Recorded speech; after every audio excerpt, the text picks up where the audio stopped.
I too have binged The Polygamist on Netflix, and I loved it. It was an excellent South African drama. I binged watched the entire thing in 2 settings. But I think I have an unpopular opinion. I don't find that the most important character in the drama was Jonase or Jonas. I think the most important focus is all of the women who lost their lives centering on a man, forgetting altogether that she deserves better. Let's get into it.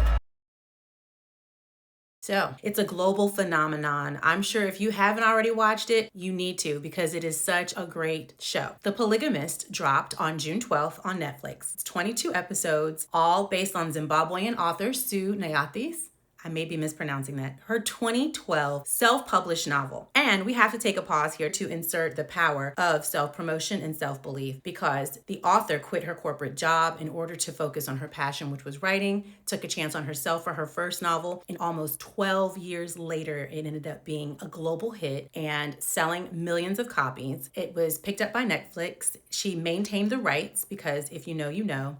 I watched a recent interview about this author. It was so intriguing. But again, the power of a Black woman. All right, let's get back into The Polygamist. Okay, so it's already a global top 10 where I think it's remaining, and it's so good. When we watch the drama unfold in every single episode, you realize it's so much more than the cheating. My name is Megan Donavette, and back in graduate school many moons ago at Howard University, I developed a framework, my master's thesis entitled The Plight of the Hot Girl, to examine patriarchal systems and the way that they shape Black women's identities and ability to navigate through the world agency through media representation in particular, as we can see ourselves reflected in the media, and that helps to foster conversation. This framework, The Plight of the Hot Girl, is going to be the lens in which we break down aspects of The Polygamist. There may be a few spoilers, so maybe come back here after you watch, but I will not be doing a recap. So let's begin. We watch what these women have to sacrifice in order to keep a proximity to him, to survive proximity to him, because he's quite dangerous. What I like most about the way that this story unfolds is the audience is finding out the levels of deception, the levels of the patriarchal abuse at the same time as the characters are discovering it. So you're watching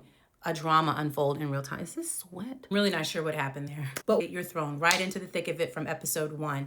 And it opens with Joyce leaning over the casket and calling him a motherfucker. So you already know what it's about outside of the genuine title, The Polygamist. It's going to center around his main wife, Joyce Gamora, his second wife, Matiba, his third wife, who we learn later is really his first wife, Essie, his future wife, Leante. It's a smorgasbord of wives and a man who genuinely gets his way with all of them. At the funeral alone, with the limited context from the first episode, you're already strapped in to realize that this man is a philanderer. He was wealthy, and there's a whole lot of backstory here. The secret wives that this man, Jonase, is juggling, they're all orbiting around Jonas's empire. He is super established in South Africa, and all the ladies love him. But the real story is not about him nor his wealth. It's about what all of the women have to give up in order to be associated with him, to have proximity to him. The violation is not simply infidelity. There's levels of indiscretion. There are layers of emotional, financial, sexual, physical, and ultimately generational abuse. And it's wild to me that the women, each one of them in their own way, chooses, come on, agency, to participate in the patriarchal mess. I saw a case study about the patriarchal impact in each of the women. So The Plight of the Hot Girl, again, is a framework that I developed back in graduate school many moons ago, 2007. And it analyzes how Black women's identities are often compromised, shaped, constrained, manipulated, and commodified by patriarchal systems, often in ways that are dressed up as decisions that we choose for ourselves, dressed up as loyalty, cultural tradition, or obligation. There are 4 pillars within this framework that break down ways in which Black women can lose their agency. They are bodily commodification, narrative control, complicity as survival, and of course, the erasure of agency. None of these 4 pillars are abstract. They absolutely show up in our everyday lives. You do not have to be a celebrity or a fictional character in order to know what I'm talking about. I think that the reason that The Polygamist is so universal across the globe is because the story is of women being enveloped in the patriarchy. Women all over the world fight the patriarchy, Black women in particular. And that's why I think it resonates. The Polygamist is like a dramatized case study of the plight of the hot girl, if you will. So let's get into the erasure of agency, a very prominent theme throughout the series. Now, let's clarify. Erasure of agency or a loss of agency simply means that your ability to make decisions that genuinely belong to you may not be that, but that's what it's referencing. Are these choices yours? Did you have full capability, propensity? Did you have the ability to see all of your options in front of you to make an accurate decision? So the main character whose agency is compromised is Joyce Gamora. She is the primary wife, so we think, right? She's been married to Jonas for over 20 years. She's a social media darling, an influencer, and the couple together have amassed an empire. They've built a very public business titled J&J. We assume as the audience it stands for Jonas and Joyce. We learned that Joyce comes from money. She is accustomed to a certain lifestyle. That money and the lifestyle help to foster their business. So Joyce has a position in society that she's worked very hard to maintain. We open with Joyce giving birth in this series to a third child. Her husband don't give a damn. But she is a mother and she is a house manager managing all of their fabulous homes and assets. It should never be understated that Joyce has built an entire public identity around being in service of Jonas's image. It has to work together. Yeah, Joyce is not like that Reba McEntire song, a single mom who works 2 jobs and loves her kids and I'm a survivor. That's not Joyce, okay? Her entire brand and platform exists to make the other empire, that of her husband, even more legitimized. They work together. So when he begins to lie to her, as we see in every single episode, the deception starts to unravel in Joyce's life. So does her handle over her public persona. Because first of all, Joyce did not sign up to be a polygamist's wife. So that takes away her agency. Wouldn't you not agree? As a wife, you did not know that your husband was going to be a habitual cheater for the rest of his life, right? The lack of control of this narrative, of this perfect life with her perfect husband and them perfectly being faithful starts to mess with her emotionally, mentally, physically. It's a lot, right? As it would be for most women. It's essentially, the erasure of agency does not explode in one single moment, but it's a slow, sustained disappearing act that happens inside of a successful life that Joyce has put on to the public. Catch that. How much of Joyce's integrity, dignity, self-respect is being sacrificed at the sake of trying to keep up this public persona? How many Joyces do we know in our real life? The perfect wife persona was often praised throughout this series, even from the other wives, as being so classy and strong. And I would agree that it's not a weakness to perform. However, you're adapting and you're sacrificing yourself for what? What is the ultimate gain? Another character who I would argue had a gross erasure of agency is Essie. Essie and Jonasi's relationship, honestly, was the longest. They had been friends since, I believe, high school. And Essie had a first-hand view to Jonasi's narcissism, his lying, his cheating and manipulative ways. Not only did she see it firsthand, she also helped to cover it up before she decided to get involved in the mess herself. So her erasure of agency started from the high school behavior and it traveled all the way through his death. The wife who throughout the duration of his life was forced to keep their marriage a secret, to go along with his philandering ways and keep her mouth shut because he's a liar. And she chose to do so. So her agency stops after, behind the 4 walls of the home that he built for her. You can't say anything else. You don't have any control. You don't have any leverage. You take the check that is given to you. You adapt into this man's life at the sake of what? What are you losing? Why? How many Essies do we know in our lives? Pillar number 2, complicity as survival. Every single woman, mind you, had to agree to play a part in Jonasi's world, who maintained the narrative, right? Jonasi's world, because he's controlling the money and he has the power. So each woman inside of Jonasi's orbit makes the compromising decision to stay an active participant. Whatever they have to do to stay in proximity to his power, to his resources, to his availability at his choice, mind you. So we're talking about patriarchal structures here, okay? Let's talk about Matipa, who was the mistress, and so the audience learns the third wife. Matipa is complicit to survival, but honestly, Joyce and Essie as well. Matipa is painted initially as this villain because she sets her sights on a powerful, wealthy man who she knows in the corporate world or any world, right? This is patriarchy, can advance her options in life, give her different opportunities,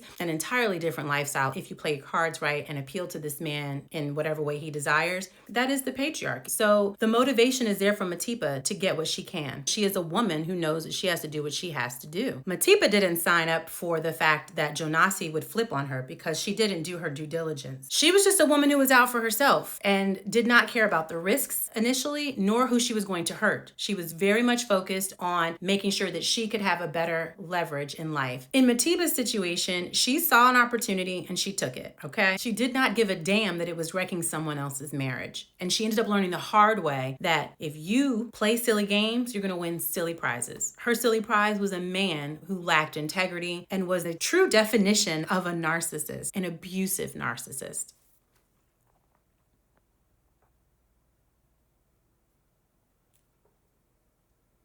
Her survival alone was the sole focus. And I honestly think that men are very well aware of the fact that women's options are often limited in society and we can be dependent on them for our survival. So in Matiba's situation, she had to be complicit with being wife number 2 in order to maintain the lifestyle that she thought she was going to amass by being associated with Jonas, right? Just as Joyce had to stay complicit to being his wife in order to keep her perfect lifestyle, to keep the money going, to keep the assets. Essie also had to be complicit, so she believed, in order to keep the home that he bought her. The home that she lived in was very nice. She didn't have a mortgage, obviously. And Jonas would come down and do his business, drop off some coins, you know, the things that a patriarchal man will do, very self-serving, nothing to really benefit her. He was focused on himself. Had to sacrifice her dignity and lost out on the chance for a genuinely healthy family structure, all for the sake of appeasing Jonas's desire to keep her and her child a secret.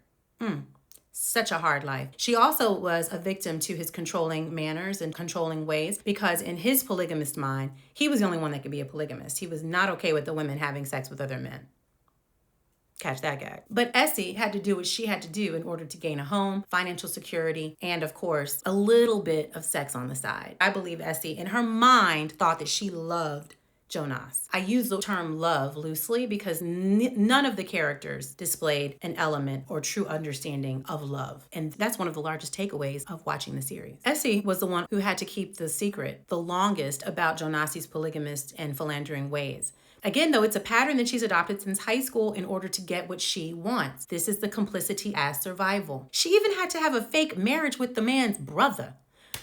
Whew, sister, stand up. Complicity as survival asks, when the system is rigged and survival requires your participation in your own diminishment, what do you do?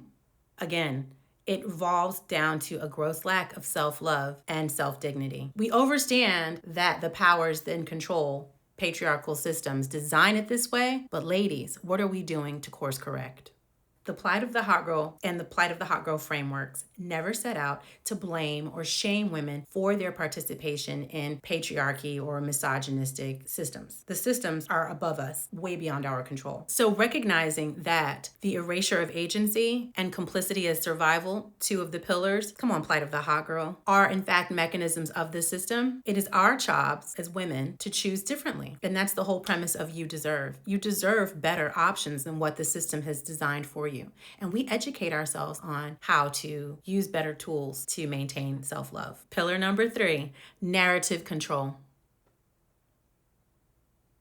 Jonas controls every aspect of the narrative around him. From high school, he made it seem like he was a student who was on the right track and focused, dedicated to his studies, just happened to be attractive and have a bunch of women. Essie helps him control this narrative. He ends up becoming a successful CEO. Joyce helps him with this narrative, we later learn, Joyce and her family. He's a devoted family man, also supplemented by Joyce, Matiba, and Essie, and a community pillar. Jonas has it all, controlling every aspect of his narrative until he can't anymore because the women are so complicit in keeping up with his awful ways, his lies, his cheating, his scamming and abuse until they each get fed up in their own way. Well, with the exception of Essie, because I'm still a little confused there. But Joyce goes so far as to try to spin polygamy as aspirational or healthy. That example blew my mind because I have seen this in real life as I've noticed that women try to justify their abuse or their patriarchal constraint. And I'm just, what? I'm blown away. Even up through Jonas's death, okay, the women are still trying to control the narrative. When Jonas gets sick, Joyce is still trying to control this narrative of a perfect wife, a supportive wife. I'm going to handle him being sick. They fight over that. I'm going to handle the way he's put into the grave. What are we arguing over? Ladies, why are we still trying to control this man and give him any type of dignified departure, any type of dignified release back to the other side? The women negotiate his narrative control and try to protect his image and their family's reputations, even down to the final episode. Performative grief, managing a fallout. Who's going to control the finances? Who's going to control the homes and the assets? And patriarchy has everybody sniffing glue. Because the gag is, who is controlling your life? Hello, ladies. Is the microphone on? Is the microphone on? Essie has an entire daughter, Sarah, who's out in the world making wild choices as a young adult, hurting others because she herself comes from a hurt environment, never gaining the answers that she seeks around her paternity, why her parents did her the way that they did, treating her the way that they did. She's suffering from the gross lack of self-love and never saw an example of genuine love in her life. But that's not Sarah's fault. It's her responsibility as an adult. As the show ends, Sarah is no longer a child and is growing into an adult. So now that's her responsibility to try to manage. But that initial pain and that initial void of love is not Sarah's fault. That's Essie's fault. That's Jonas's fault.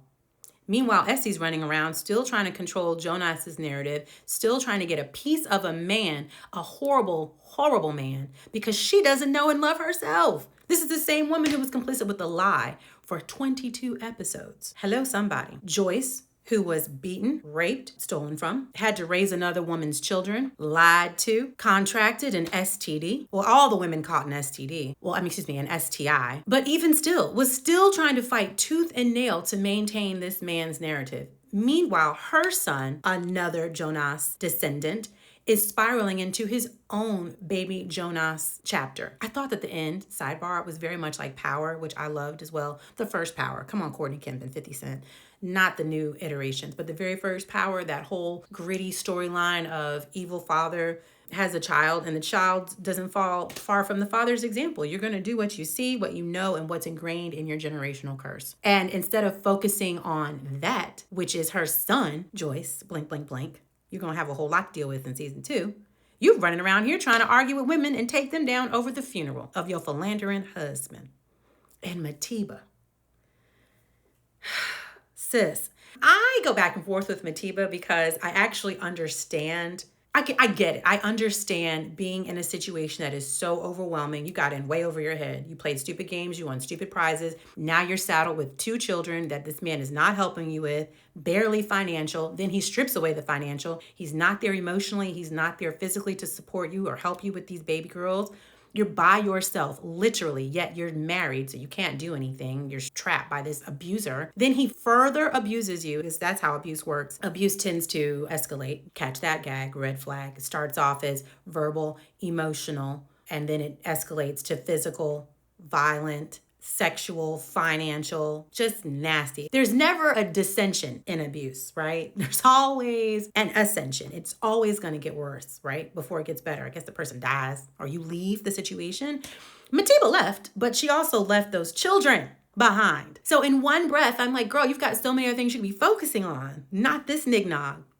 But I also get it because, honey, I can't imagine. I think I too would have needed a break. But none of these women should have been focusing on a man, okay? None of them. And I didn't even get to the young woman, because Jonas is a pedophile, that was having the sex with him on his way out. This sister also needs to be focusing on not centering a man around nada nan nothing. But what were her options? She was young.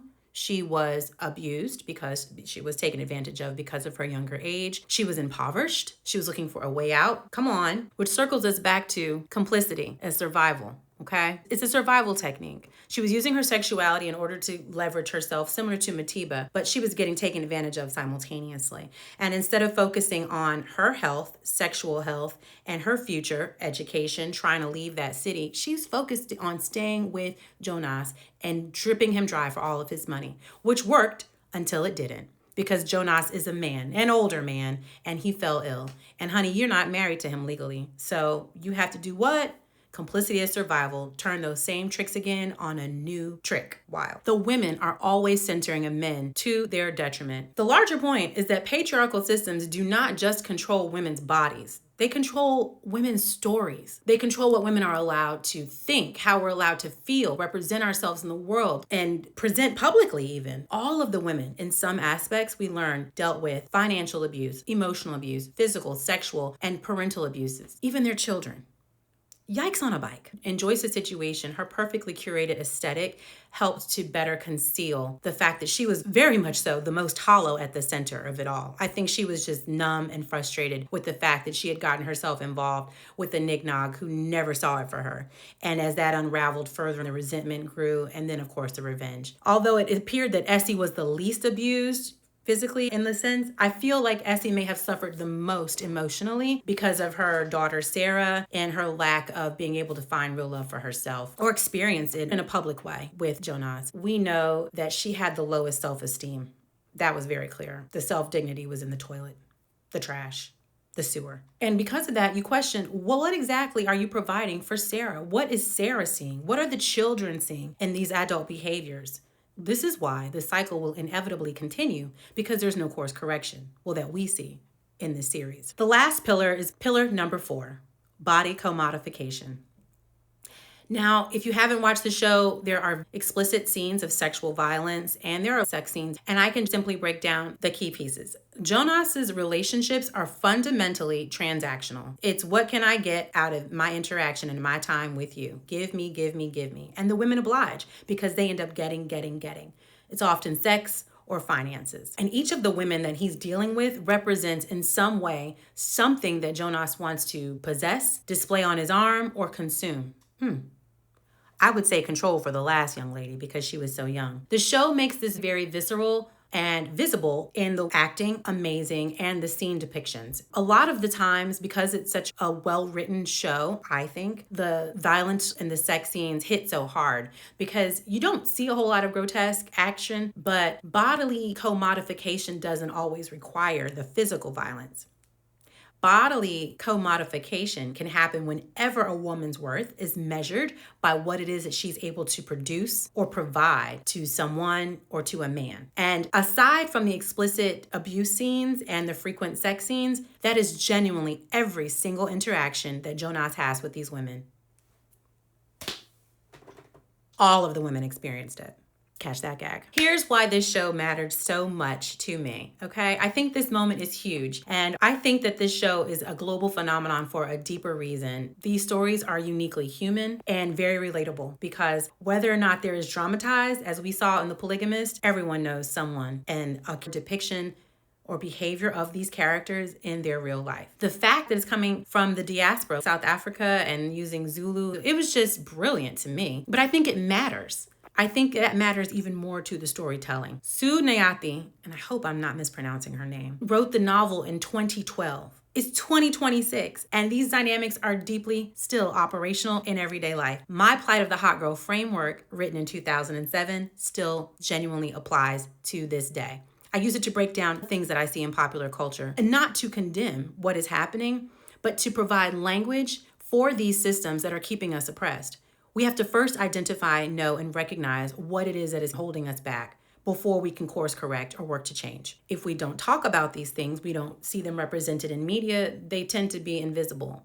And we can't talk about invisible systems. We can't dismantle invisible systems, and it's up to us. Bottom line, I loved it. If you have yet to watch it, try it with the critical lens. Consider utilizing the frameworks from the Plight of the Hot Girl, because the Plight of the Hot Girl always asks, what would you choose if you actually believed you deserve something better? If you knew that you deserve something better? Oftentimes, the systems deny us the opportunity to know, to love, and to grow better for ourselves, to make better decisions for ourselves. But trust, you deserve better. I would love for you to leave your comments below. Don't forget to like and subscribe. Until next time, love yourself.